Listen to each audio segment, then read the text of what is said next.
ng mga pasyente na putukan, ito ay kanilang i-convert sa admission room para ma-accommodate ang mga pasyente na putukan. Kabayan. Dance ka, baby, dance. Ang mga doktor na attend naman sa mga pasyente. Dance, dance. Iba rin ang Department of Health at mga direktor ng ospital na Tayo.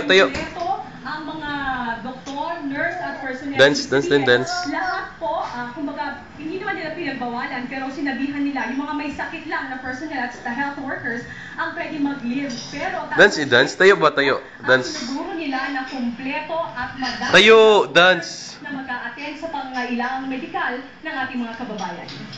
Very good. Si Sol Aragones po ay mula sa East Avenue Medical Center. Sinusunod sa ospital sa Maynila matapos naman ng Piccolo. Masusing binabagay ang gamit ng lagay ng isang lalaking nasabugan ng mga lusis sa paggawaan ng paputok sa Bulacan kahapon.